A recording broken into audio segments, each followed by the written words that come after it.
안녕하세요. 저는 외동아들 결혼을 준비시키던 엄마입니다.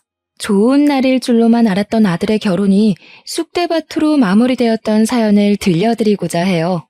아들이든 딸이든 자식을 시집장가 보내는 건 꽤나 걱정도 되고 긴장도 되잖아요. 그런 수많은 감정 중에서 단연 독보적인 마음은 우리 자식들이 좋은 배필 만나서 행복하길 바라는 마음이 아닐까 해요. 그런데 만약 내 새끼의 앞날이 벼랑 끝으로 내몰린 걸 부모가 직접 목격했을 때 다들 어떠실 것 같으세요? 제가 그랬네요. 지금 다시 생각해도 살 떨리는 그간의 경험. 지금부터 들려드릴게요. 저희 집안은 남들 사는 만큼 비슷하게 사는 형편입니다. 저는 남편이랑 함께 김치찌개 사업을 해서 먹고 살 만큼 지내왔어요. 저희 부부 사이에는 자랑스러운 아들도 하나 있었는데 아들은 시키지 않아도 알아서 잘 커서 의사가 되었습니다. 자녀가 결혼 정년기에 접어들면 부모 되는 입장에선 어느 정도 언젠가 내 자식이 배필을 데리고 오겠지 생각하잖아요. 저희 아들이 일한 지 5년 만에 같은 병원에서 일하는 간호조무사와 눈이 맞았는지 둘이서 벌써 결혼을 약속했다고 말해주더라고요. 시간이 되면 소개해준다길래 저희는 일부러 하루만 장사를 일찍 마감하고 아들과 예비 며느리를 만났습니다. 아들이 우리한테 예비 며느리를 소개했을 때만 해도 이미 우리 아들이 예비 며느리에게 푹 빠져 있다는 게 느껴졌어요. 아들이 좋아하는 여자가 생겼다고 말한 적은 그때가 처음이라서 남편이랑 제가 신기해하면서도 한편으론 아쉽기도 했습니다. 그래도 예비 며느리는 아들이 칭찬했던 것처럼 엄청 참하고 똑부러져 보였어요. 어른들이 좋아할 타입 같았고 일을 잘할 것처럼 보이기도 했죠. 게다가 대화를 하다 보니 집안 형편에 대해 좀 알게 되었는데 저희 집과 다르게 어마어마한 부자더라고요. 일단 예비 사돈네가 당시 30억짜리 아파트에 살고 있다고 했습니다. 그걸 듣자 예비 사돈 쪽에서 과연 우리 형편을 만족하실까 걱정이 되더라고요. 어쩌나? 우리는 아가씨네 집안처럼 그렇게 잘 살진 못하는데. 아가씨 말 들어보니까 부모님이 꽤 부자인 것 같네요. 우리가 그쪽 형편에 맞게 혼수를 맞춰줄 수 있을지 모르겠어요. 부담 갖지 마세요, 어머님. 저희 부모님 정말 쿨하신 분이거든요. 그리고 제가 괜찮다고 하면 별도 따다 주실 분들이라 걱정 안 하셔도 돼요. 부담이 안 될 수가 있겠나요? 사랑은 둘이 하는 거라지만 결혼은 결국 집안 문제나 다름없는 거거든요.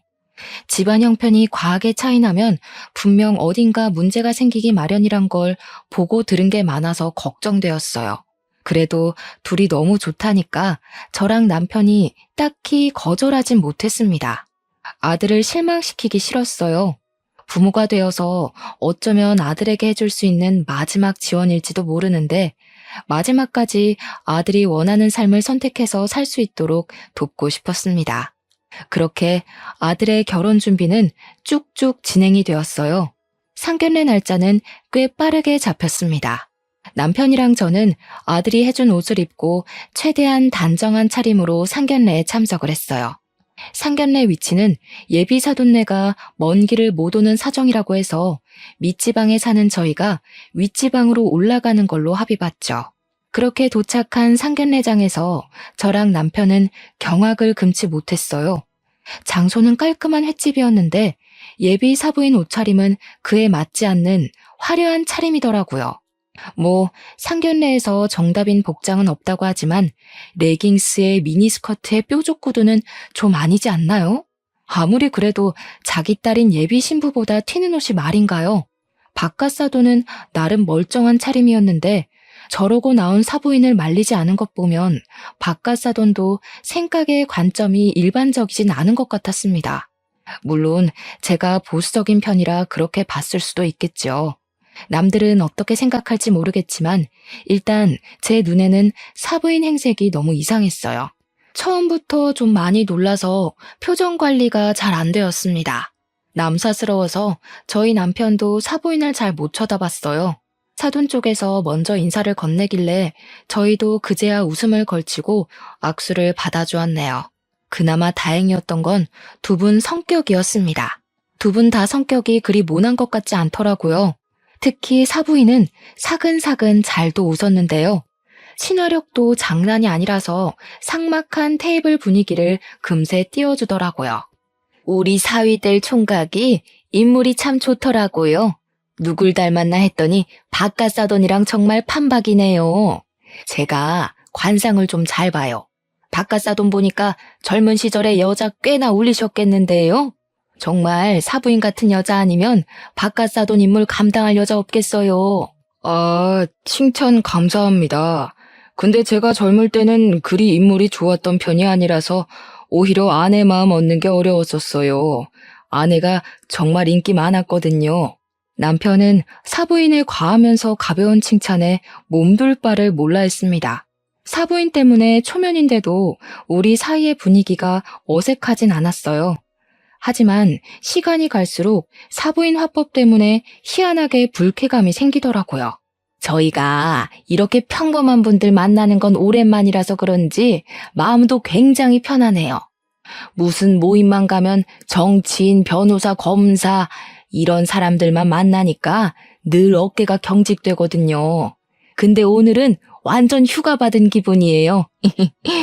사부인은 대화 내내 약간 이런 식으로 얘기를 했습니다. 뭔가 우리 집안의 형편을 빙빙 둘러서 까는 느낌이라고 할까요? 그렇다고 저만 갖고 있는 의심 때문에 얼굴에 티를 낼 순 없었어요. 게다가 다들 사부인의 행실에 하하 웃기만 하니까 제가 더 나서서 주의를 줄 수도 없는 입장이었죠. 아무튼 상견례에서 대화를 하다 보면 당연히 혼수랑 예단비 얘기 나오지 않습니까? 저희도 당연한 순리를 거치려고 제가 한마디 먼저 언급을 했는데요. 제 말을 끊고 사부인이 먼저 흔쾌한 제안을 하더라고요. 그러지 말고 형편이 안 되신다고 들었는데 너무 무리하지 마셔요. 애들 결혼시키다가 허리끈 터지면 안 되잖아요. 그쪽 아들 몸만 보내주세요. 그럼 우리가 집이랑 예단 다 해결할게요. 네? 아니요, 그럴 수가 있나요. 그래도 결혼은 같이 하는 건데 어떻게 사돈 쪽에서만 부담을 하겠습니까? 저희도 아들 혼수해줄 돈은 있어요. 그래요? 이런 부분은 솔직하셔야 되는데 괜히 기죽기 싫어서 나섰다가 생계가 위험해질 수 있다고요. 저희는 사돈 쪽 허리띠 졸라매게 만들고 싶진 않아요. 정말 괜찮으시겠어요? 솔직히 예의를 갖춰도 어쩔 수 없이 기싸움을 하는 자리가 상견례 자리 아닙니까? 그런데 사부인은 기싸움은커녕 대놓고 저희 형편을 무시하는 것 같았어요. 사부인이 저렇게까지 거침없이 발언하는데 감정이 안 상할 리가 없지 않겠어요? 여태까지는 아들 입장 생각해서 최대한 이해하고 넘겼는데 여기서도 가만히 있으면 만만하게 보일 것 같더라고요. 그래서 제가 한마디 하려고 했더니 남편이 나서서 먼저 입을 열었습니다. 박가사돈이야말로 일 은퇴하셔서 쉬고 있다고 들었는데요. 저희는 허리 꼬부라질 때까지 돈 벌 수 있는데 사돈들은 지금부터라도 아끼셔야 하는 거 아닙니까? 돈 있다고 해서 그거 믿고 아낄 생각 못 하다간 가랑이 찢어질 수도 있을 텐데요. 이때 저 살짝 놀랐습니다. 남편이 누굴 조롱하는 것도 처음 들어봤지만 아무리 우리가 아등바등 돈 벌고 산다고 하더라도 부잣집 사돈에게 못 비빌 형편인데 남편이 당당하게 그런 소리를 해서 당황했어요. 저희 남편이 사태분간 못하고 말을 막 하는 사람은 아니거든요. 아니나 다를까 제 남편 도발에 사부인이 먼저 빵 터지고 바깥 사돈도 웃음을 풋 흘리더라고요. 아, 예. 제가 은퇴하기는 했죠. 걱정해 주셔서 감사하지만 사돈께서 걱정해 주실 정도는 아니네요. 이미 노후가 보장되어 있는지라. 사돈들 재밌으시다. 저희들 꽤나 쿵짝이 잘 맞을 것 같은데. 안 그래요? 저는 사위도 마음에 들고 사돈들도 너무 마음에 들어요. 사돈들께서도 저희 딸이랑 저희 좋아해 주셨으면 좋겠네요. 제 개인적인 생각이지만 상견례 내내 저희는 사돈네 즐거우라고 초청된 광대가 된 기분이었어요. 그렇게 이상한 기싸움만 주고받다가 얼렁뚱땅 상견례가 마무리되어 버렸습니다. 다시 지방으로 돌아가는 길이었는데 너무 기가 빨려서 잠만 잤네요. 나중에 예비 며느리한테 따로 전화가 왔는데 자기 부모님이 거침없이 말한 걸 대신 사과하더라고요. 죄송해요, 어머님. 아버님도 기분 많이 상하셨죠? 저희 부모님이 원래 필터링 없이 말씀하셔서 오해들 많이 하세요. 근데 진짜 절대 나쁜 뜻은 없었어요. 역시 제 기분 탓만은 아니었는지 예비 며느리도 사돈네 말투가 공격적이었단 걸 알았나 봅니다. 그래도 예비 며느리가 알고 사과하는 게 어딥니까? 또 사돈네가 직접적으로 싸움을 걸어온 건 아니라서 저는 예비 며느리 마음을 생각해 괜찮다고 하고 넘겼어요. 그런데 상견례가 끝나고 며칠 뒤 예상치 못한 문제가 발생해 버렸어요. 사부인이 갑자기 우리 식당 찾아와 웬 봉투 건네더라고요. 연락 없이 먼 길을 찾아온 것도 당황스러운데 인사 한마디 덜렁하고는 설명도 없이 봉투를 주길래 얼떨떨했어요. 이게 뭐냐고 물으면서 봉투를 열어봤더니 혼수 목록, 혼수 받을 사람 목록, 혼수 예산 구입비 등이 정리된 편지더라고요. 아들 몸만 보내는 거 싫다면서요. 저희가 집값으로 5억 할 테니 그쪽에서 2억 혼수해 주세요. 얼굴 보고 말하는 게 예일 것 같아서 장장 5시간을 달려왔네요. 이 동네 무슨 차가 이렇게 막히는지 차 더 막히기 전에 다시 올라가야 되거든요. 어떻게? 2억 괜찮겠어요? 2억 소리를 듣고 순간 머리를 한 대 맞은 것 마냥 얼떨떨했어요. 우리 집 형편에 2억은 아주 빠듯한 돈이었습니다. 당연히 혼수를 준비할 생각이었지만 많아봤자 1억 선을 염두하고 있었어요. 사돈 쪽에서 5억을 낸다는 것도 몰랐는데 사부인이 저한테 제시한 2억은 이미 사돈네가 배려해서 적게 깎아준 액수나 다름없었어요. 그래서 더 깎을 엄두를 못 냈습니다. 대답을 재촉하는 사부인에게 아무런 답변을 못 주고 있었어요. 왜요? 2억은 어려우세요? 그래도 애들이 5억 정도 되는 신혼집을 구해야지. 저는 제 딸이 어렵게 사는 거 원치 않아요. 2억 안 되실 것 같으면 저희가 알아서 다 하고요. 2억은 힘들었지만 그렇다고 우리 아들을 사돈네 집에 팔아넘기듯 몸만 보내고 싶지 않았습니다. 누가 그러더라고요. 사돈네에서 결혼할 때 돈을 많이 들이면 그만큼 내 자식이 고생하는 거라고 말이죠. 아니요, 5억 해오신다는데 저희가 못해도 2억은 해가야죠. 서로 그게 도리에 맞는 것 같네요. 그래서 저도 모르게 사부인의 은근한 무시에 자존심이 상해서 2억을 하겠다고 말해버렸어요. 사부인은 만족스럽게 고개를 끄덕이곤 물 한 잔 받아먹고서 돌아갔습니다. 사부인 배웅해주고 다시 가게로 들어오니까 그제야 후회가 되었어요. 내가 무슨 짓을 저지른 건지 싶더라고요. 저는 사부인 있을 때는 잘 못 읽어봤던 봉투를 다시 읽어봤습니다. 애들 신혼집에 쓸 가구 목록이 쭉 있었고 끄트머리엔 사부인에게 줄 명품 가방도 목록에 있었습니다. 결국 엎질러진 물이니 저는 남편한테 이 사실을 얘기했어요. 남편이 잠자코 듣고 있다가 잘했다고 하더라고요. 미안해요. 부담이 되면 지금이라도 내가 그 여자한테 전화해서 정정할게요. 아무리 자존심 상해도 돈으로 자부심 부리면 안 되는 건데 내가 실수했어요. 남 주는 돈도 아니고 우리 아들 잘 살라고 해주는 돈인데 아깝진 않아. 돈이야 또 벌면 되는 거잖아. 노후에 아무것도 안 하고 쉬어서 뭐 하겠어. 일이라도 해야지. 저랑 남편은 결국 가게를 담보로 2억을 대출받기로 결정했습니다. 이 사실을 알면 아들이 걱정할까봐 아들한테는 말을 못했어요. 그리고 한날 저는 혼자서 백화점에 들러 명품관을 찾았습니다. 사부인이 구체적으로 적어줬던 가방을 찾아서 구매했어요. 무슨 가방이 250만 원이나 하는 건지 깜짝 놀랐습니다. 역시 돈 많은 집은 가방조차도 함부로 들지 않는구나 싶으면서도 같은 여자인데 너무 다른 삶을 살고 있는 것 같아 한편으론 부럽기도 했어요. 저는 구매한 가방을 사부인한테 전달하려고 아들을 통해서 줬습니다. 다음날 사부인한테서 전화가 왔는데 고맙다는 인사일 줄 알고 마음 편히 받았어요. 네, 사부인. 어제 사위통해서 가방 잘 받았어요. 그런데 좀 문제가 생겨서요. 이 가방 말고 다른 가방을 받고 싶은데요. 예상치 못했던 반응이라서 저는 전화를 받고도 네네? 거리기만 했습니다. 아니, 제 친구들이 하도 성화를 부리더라고요. 하나 있는 귀한 딸 보내면서 고작 250만 원짜리 가방 받냐고요. 저 모임 가서 얘기했다가 바보 됐잖아요. 제가 문자로 링크 보내놨으니까 그 가방으로 좀 부탁해요.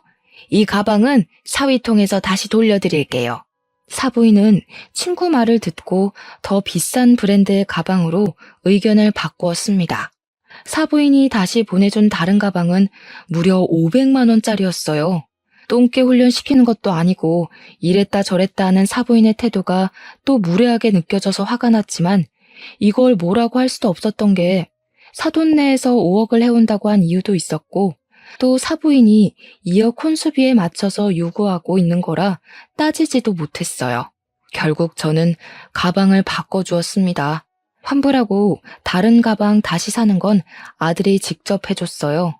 근데 그것 때문에 아들이 뭔가를 눈치챈 건지 저한테 따로 찾아와서 묻더라고요. 엄마, 혹시 처가 쪽 때문에 곤란한 일 있어? 나한테 숨기는 거 있어 보여서 갈수록 엄마 표정이 안 좋아 보여. 혼수비 때문에 그러는 거야? 2억 한다고 들었는데 돈이 어디서 나서 그렇게 큰 돈을 하겠다고 했어? 어? 아들이 걱정할 문제 아니야. 아들 결혼한다고 하니까 가끔씩 아쉬워서 그런 거지 뭐. 사돈네랑 아무 문제 없으니까 걱정 말고 결혼 준비에만 신경 써. 아들한테는 도무지 고민을 털어놓을 수가 없었어요. 어차피 저희가 혼수로 2억을 해주기로 했고 사부인은 2억 선 안에서 물건을 요구하는 거니까 욕을 할 수도 없는 노릇이었죠. 그런데 말입니다. 제가 잘 몰라서 그러는데요. 원래 애들 결혼 준비시킬 때 사돈끼리 마주하는 경우가 많나요? 제 주변에는 그렇지 않다고 하는데 이상하게 저희 집은 사돈네랑 자꾸 얽히게 되더라고요. 사돈네가 귀한 딸 보내는 게 많이 아까운 건지 또 한 번 먼 길을 찾아온 적이 있었어요. 그날은 정말 해도 해도 너무한 얘기를 들었는데요. 어느 날 갑자기 우리 식당을 또 찾아온 사부인이 자기 딸 꾸민비 안 주냐고 하는 겁니다. 저 당시 꾸민비가 뭔지 몰랐거든요. 그날 사부인이 얘기하는 거 듣고 처음 알았습니다.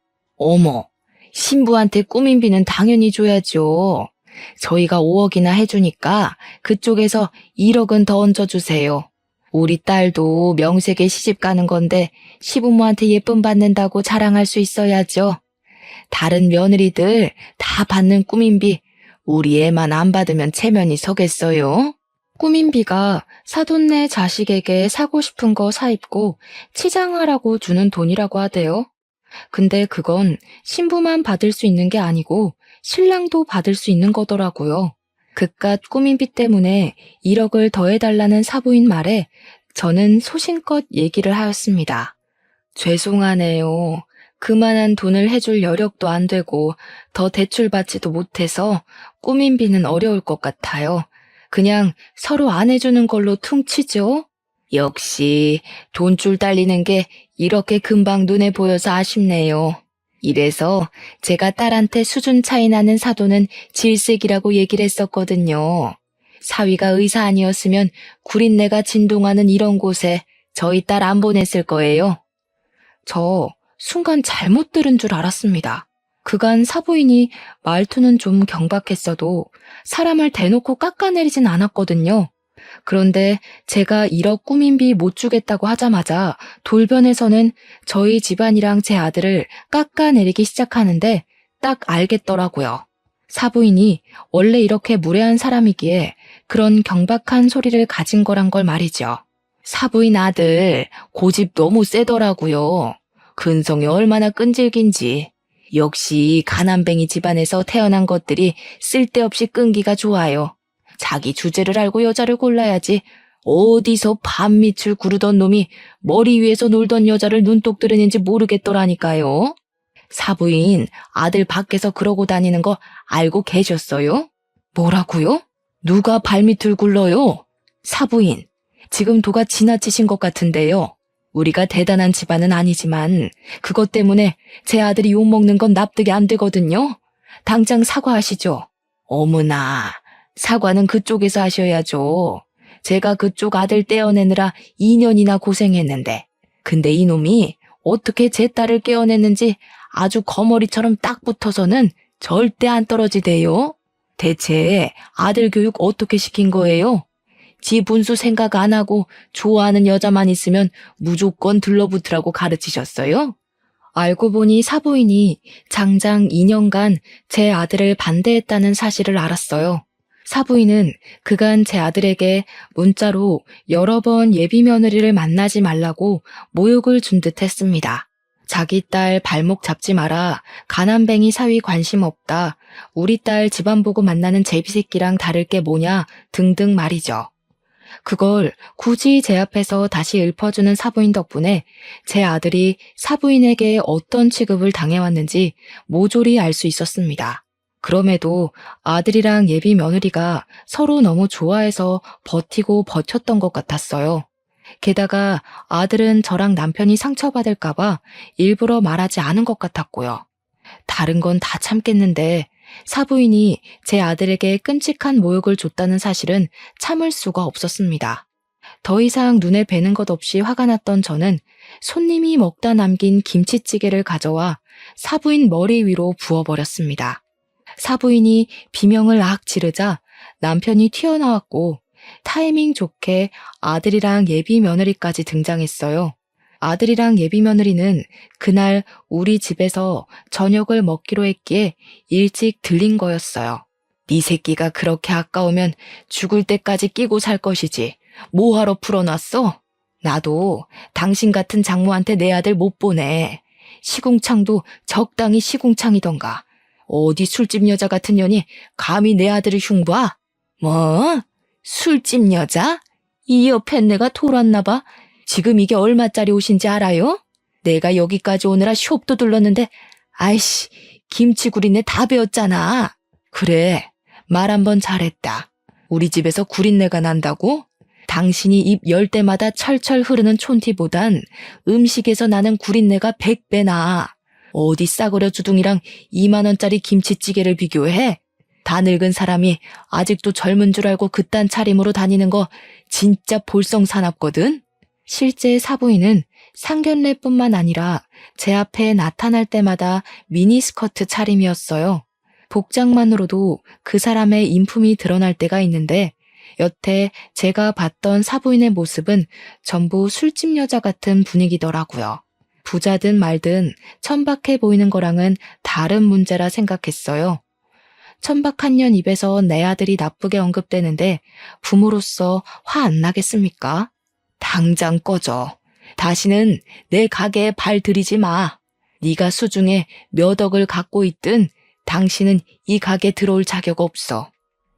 제가 이성을 잃고 다른 반찬들까지 사부인들한테 던지기 시작하자 남편이랑 아들이 저를 급히 말렸어요. 그리고 예비 며느리가 얼른 자기 엄마를 데리고 밖을 나가버렸습니다. 저는 불이 나게 도망가는 사부인 뒷공무니에 대고 나 이 결혼 절대 허락 못한다고 파혼하자고 고함을 쳤어요. 그렇게 다음 날 예비 며느리가 우리 식당을 다시 찾아왔습니다. 사부인이 꼴보기 싫으니 며느리도 보기가 싫더라고요.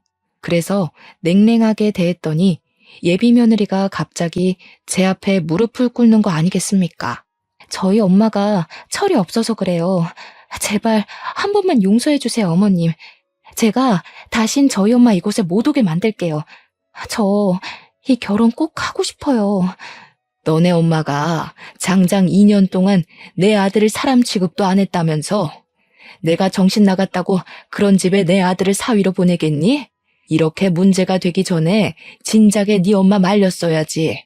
이미 내 아들한테 상처 다 줘놓고 앞으로는 안 그러겠다고? 그걸 내가 어떻게 믿어? 죄송해요. 정말 한 번만 믿어주세요. 저 오빠랑 결혼 못하면 죽어요. 어머님이 시키는 건 뭐든 다 할게요. 결혼만은 제발 무르지 말아주세요.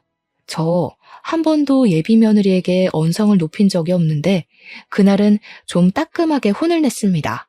예비 며느리는 제 아들을 정말 사랑하고 있다고, 이대로 파혼할 수 없다고 계속 싹싹 빌었어요. 솔직히 사부인이 문제지 며느리는 잘못이 없잖아요. 하루도 아니고 매일 찾아와서 손이 발이 되도록 싹싹 비는 며느리 때문에 마음이 약해진 저는 결국 못 이기고 봐주게 되었어요. 물론 결혼 허락하는 대신 사부인더러 내 앞에 와서 직접 사과하라고 시켰죠. 며느리가 그러겠다고 고개를 연신 끄덕이더군요. 그리고 며칠 뒤 사부인뿐만 아니라 바깥 사돈까지 우리 식당을 찾아왔습니다. 예비 며느리랑 아들까지도 퇴근하고 김치찌개 집으로 모였어요. 저랑 남편은 식당을 일찍 마감하고 다 같이 식사하는 시간을 가졌죠. 가벼운 안부 인사를 나누는데 어째 상견례 때보다 더 어색했습니다. 가족들이 저랑 사부인의 눈치를 많이 봤어요. 그리고 사부인은 우리 가게 들어와서 한 번도 저를 제대로 쳐다본 적이 없죠. 식구들한테 한 소리 듣기라도 했는지 늘 기세등등한 모습도 없었고 복장도 꼴불견 같던 미니스커트가 아닌 얌전한 롱스커트였어요. 이렇게 대면대면 하려고 마련한 자리 아닌 줄 아니까 제가 먼저 사돈네 오는 길 피곤하지 않았냐고 물었습니다. 그 순간을 기점으로 식구들이 한두 마디씩 던졌어요. 주로 애들이 적막한 분위기 풀어주려고 적극적인 태도를 보이곤 했습니다. 그렇게 심심찮은 대화를 나눈 뒤 다들 숟가락을 들었어요. 그런데 식사를 하는 동안 예비 며느리가 사부인에게 사과하라며 손가락으로 은근히 재촉을 하더라고요. 사부인은 꼼짝도 안 하고 있다가 결국 바깥 사돈의 눈초리까지 한번 받고서 사과했습니다. 미안합니다, 사부인. 제가 생각이 짧아서 실언을 했어요. 정말 미안해요. 우리 문제 때문에 애들 앞날을 방해할 순 없잖아요. 그건 같은 부모로서 이해할 거라고 생각해요. 다신 제가 실언하는 일 없을 거예요. 한 번만 너그럽게 봐주세요. 사부인은 식사 자리에서 진심으로 고개를 숙였습니다.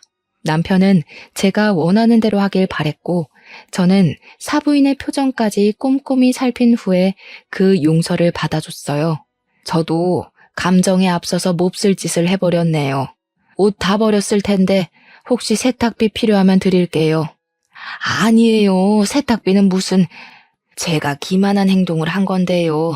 집에 가서 곰곰이 생각해보니 사부인께서 당연히 기분 나쁠만 했더라고요. 아무리 그래도 부모 앞에서 자식 흉은 보는 게 아닌데 죄송해요.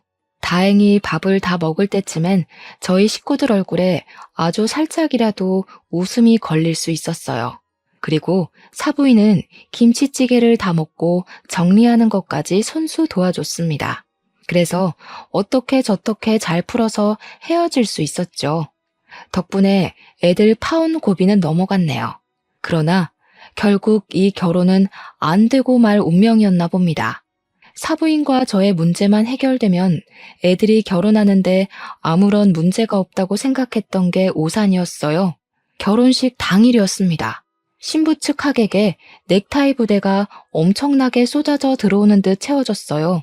다 바깥 사돈이 직장 은퇴하기 전 인맥이라 하대요. 바깥 사돈은 은퇴를 했는데도 지인이 어마어마하더라고요.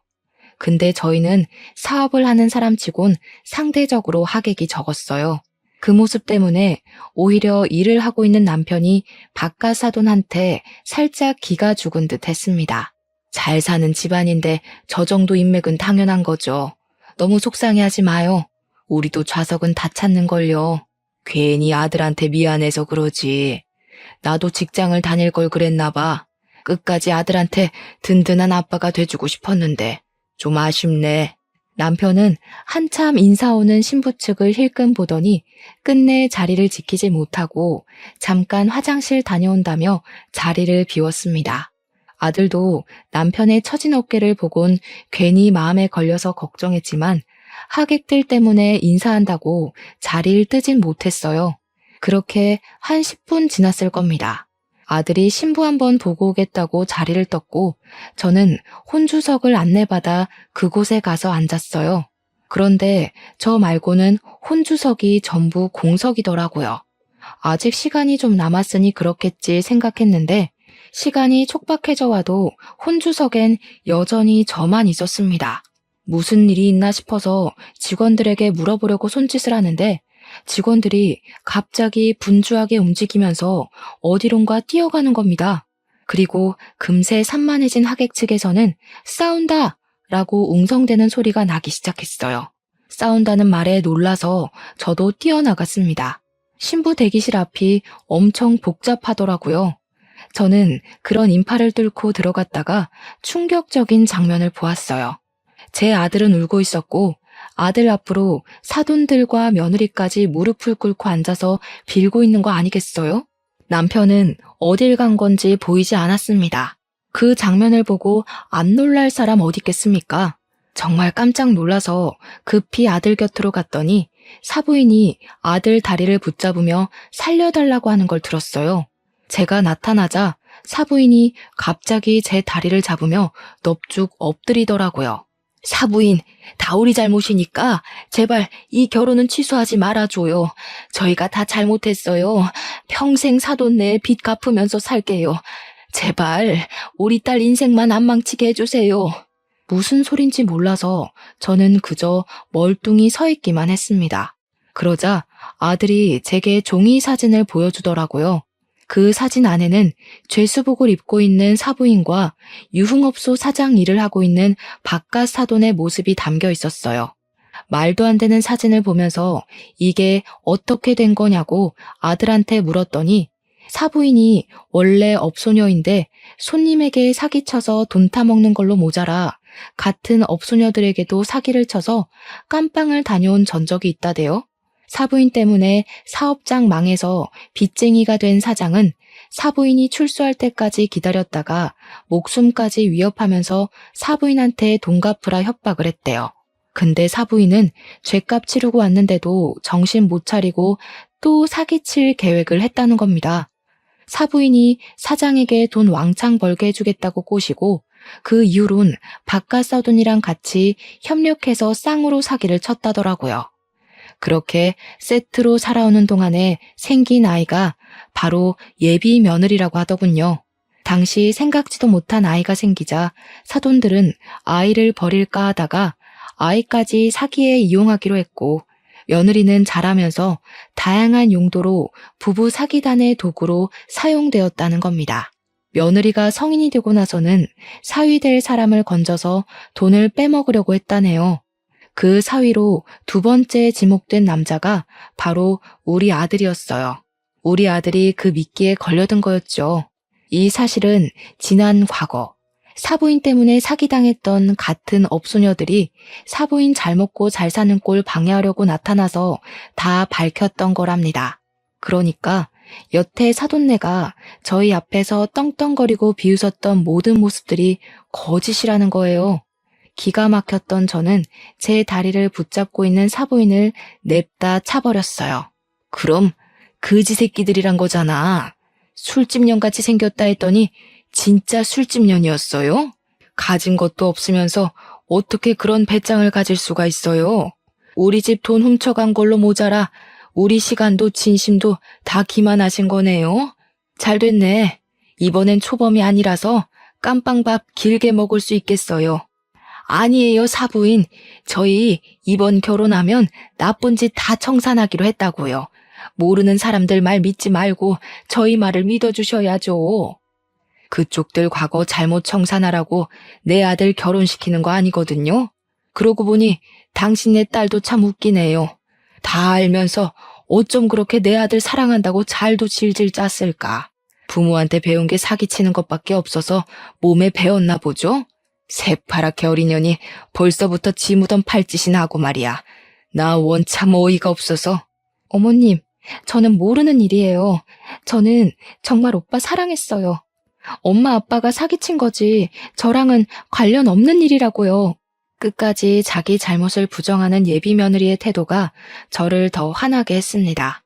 예비 며느리가 어머님 하면서 또 질질 짜길래 저는 사부인 목에 걸려있는 스카프 잡아 빼서 며느리 얼굴에 던져주었어요. 딸 인생 망치지 말라고요? 지금 딸 인생을 누구한테 맡기는 거예요? 딸 인생 살리고 싶으면 자식을 낳는 순간 정신 차리고 똑바로 살았어야지. 앞으로 그쪽 내 딸이 불행한 건 전부 당신들 탓인 거야. 나도 내 아들 인생 살리려고 쓰레기 거르는 거니까 당장 꺼져. 사돈들은 이 상황을 돌이킬 수 있을 거라 생각을 하는 건지 계속해서 사과만 했습니다. 이렇게 소란스러운 와중에도 남편은 어디 간 건지 도통 모습을 안 드러냈어요. 저라도 아들을 지키고자 아들을 데리고 신부 대기실을 나왔습니다. 그러자 남편이 경찰과 함께 엘리베이터에서 내리더라고요. 저희 뒤따라 나온 사돈들에게 삿대질을 하면서 경찰더러 저 사기꾼들 잡아달라고 부탁하고 있었어요. 내가 진짜 설마 했다. 그런데 하객 고용으로 인맥 속인 걸로 모자라 집까지 사기를 쳤어? 경찰 선생님, 저놈들 저거 한두 번 해본 솜씨 아닐 거예요. 당장 저 사기꾼들 잡아가 주세요. 경찰들은 막 도망치려는 사돈들과 며느리를 붙잡았어요. 저랑 아들은 남편에게 상황을 물었습니다. 그랬더니 남편이 하객 봤다 말고 화장실을 갔을 때 무슨 얘기를 들었다고 하더라고요. 신부 측에서 넥타이 부대 전체를 하객 아르바이트로 고용했는데 고용하게 된 이유가 바깥 사돈이 우리 남편 번듯한 사업하고 있는 거에 기죽지 않으려고 되레 우리 남편 길을 꺾어주고 싶어서 그랬다네요.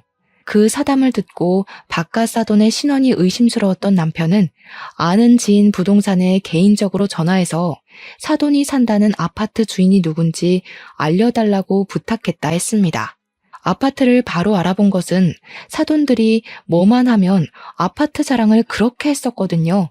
그 아파트가 워낙 유명해서 사돈네 동네에선 그 아파트 이름 대면 부자라는 게 증명이 되는 셈이라더라고요. 그래서 남편이 가장 먼저 부동산을 알아봤던 겁니다. 남편 지인은 아는 사람 부동산을 건너 2달이 넘긴 부동산을 연결하여 집주인을 알아봐줬어요. 황당하게도 사돈네가 산다는 아파트엔 집주인이 따로 있었습니다. 그리고 거기 새들어 살고 있는 사람들이 사돈네였어요. 그러니까 이런 거죠. 사돈네는 우리한테 집안 재력을 속이기 위해 단기로 이사를 했던 겁니다. 아들이 자기 처가에 인사 간다고 한번 들어가 봤다던 그 30억짜리 아파트는 그들이 빚을 내서 보증금 3억에 월세 400만 원으로 들어가 있던 거였어요. 심지어 빚을 낸 것도 다 사채라네요. 일부는 우리한테 돈을 빼내서 갚았다더군요. 그리고 나머지 빚은 애들 결혼시킨 뒤에 저랑 남편의 자존심을 좀 더 긁어서 계속 돈을 빼낼 작정을 했던 겁니다.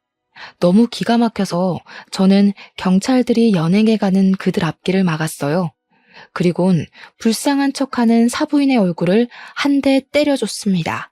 하고 사는 꼴이 정말 치가 떨리게 한심하네요. 깜빵 가서 되도록 오랫동안 안 나왔으면 좋겠어요. 딸 생각 조금이라도 한다면 제발 싸구려 짓 좀 그만하고 정신 차리세요. 사부인은 이미 경찰이 등장한 이상 저에게 사과할 필요를 못 느낀 건지 제게 덤비려고 몸부림을 쳐댔어요. 경찰이 잡고 있지 않았다면 그 기다란 손톱 때문에 얼굴에 상처가 생겼을 겁니다. 결국 감당 안 되는 몸부림 때문에 경찰들이 사부인을 끌고 가버렸어요. 바깥 사돈은 쪽팔린 줄 아는 건지 아무 말도 못하고 묵묵히 끌려갔습니다. 그런데 예비 며느리가 또 끈질기더라고요. 저랑 남편이 사돈들을 보내버리는 동안 예비 며느리는 제 아들에게 매달려 애원하고 있었어요. 오빠, 내 진심 오빠가 제일 가까이서 봤잖아. 내가 정말 연기하는 것 같았어? 오빠한테 보여준 내 마음 다 진심이야. 엄마 아빠는 진짜 나랑 상관없다니까. 그러니까 무섭다는 거야. 내 눈엔 네가 의심할 곳 없는 좋은 여자로 보였는데 나 만나기 전에 다른 남자 꼬드겨서 돈 빼먹었다면서 나한테 똑같은 수법으로 접근한 거 아니야? 그런데 나한텐 진심이라고? 네 낯짝을 다 알아버렸는데 내가 널 어떻게 데리고 사냐? 그러지 마. 도대체 어떻게 하면 믿어줄 건데? 전에 실수한 건 철이 없어서 그랬던 거야. 그때랑 지금은 내 마음이 완전히 다르다고.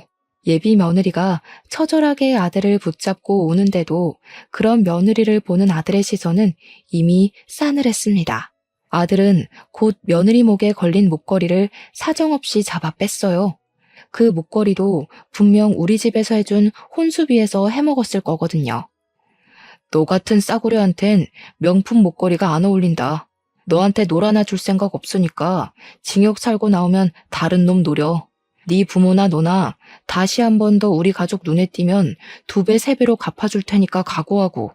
아들이 그대로 돌아서자 경찰이 알아서 예비 며느리를 잡아갔어요. 실내에서 쩌렁쩌렁 울리는 예비 며느리 목소리 때문에 다른 하객들까지 인상을 찌푸렸습니다. 그렇게 잡혀간 그 사람들은 전적까지 곱빼기로 쳐서 사귀제 형벌을 받게 되었어요. 부디 그 안에서 오래오래 살길 바랄 뿐입니다. 저희는 일상을 회복했어요. 물론 겉으로는 그렇죠. 이미 상처받은 마음을 완전히 회복하는 것이 참 어렵더라고요. 특히 우리 아들 속이 말이 아닌 것 같았어요. 아들이 예비 며느리를 처음 소개해 주었을 때 예비 며느리를 보던 아들 눈빛을 아직도 기억하고 있는데요.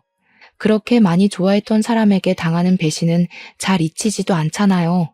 하필 결혼할 만큼 사랑한 사람이 엉망진창이었다는 게 아들에겐 꽤 큰 상처로 남을 것 같습니다.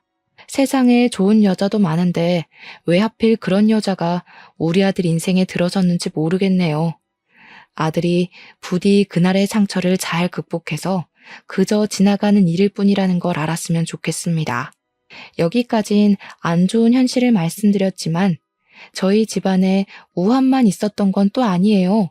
그날 결혼식이 그렇게 엎어졌는데 사람들이 휴대폰으로 다 찍어서 그런가 SNS에 이슈가 되었더라고요. 근데 저희 식당까지 그 이슈를 타서 객지 사람들이 응원차 저희 식당을 방문해주고 있어요. 저랑 남편 김치찌개 사업하면서 이렇게 눈코 뜰 새 없이 바쁘게 장사해본 거 처음입니다.